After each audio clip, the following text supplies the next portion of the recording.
করে দিবে, বান্দা তুমি গুনার কাজ করেছ। এক নম্বরে আল্লাহ কিরামান কাতিবিনের লিখিত আমলনামা তার সামনে পেশ করবে।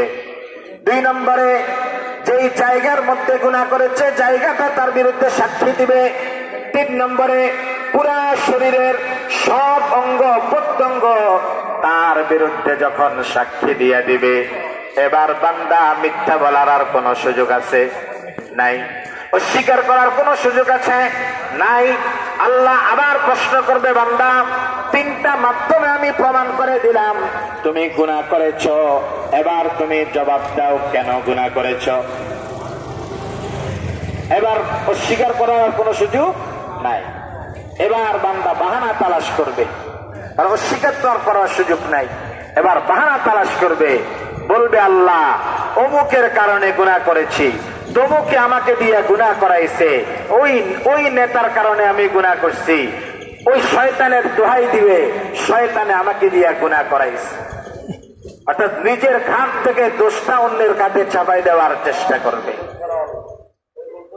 আল্লাহ পাক রব্বুল আলামিন বলবেন, আমার নবীর একটা হাদিস কি তোমার কানে যায় নাই?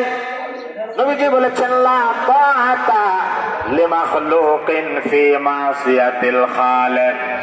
আল্লাহকে অসন্তুষ্ট করে দুনিয়ার কোন মানুষের আদেশ মানা হারাম।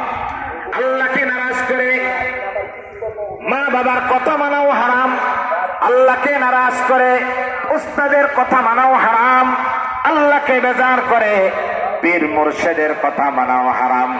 আল্লাহকে নারাজ করে কোন নেতার কথা মানা হারাম।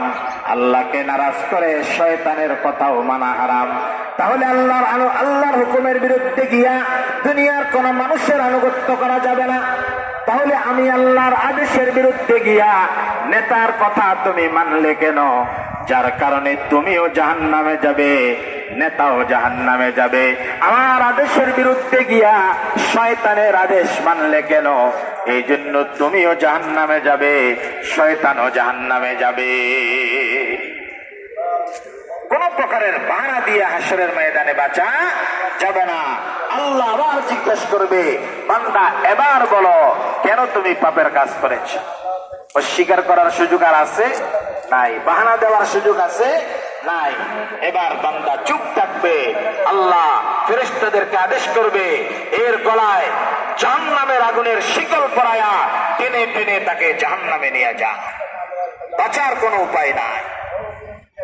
এই জন্য খবরদার, অমুকের দোহাই তমুকের দোহাই এগুলো হাসরের ময়দানে চলবে না। শয়তান বলবে, আল্লাহ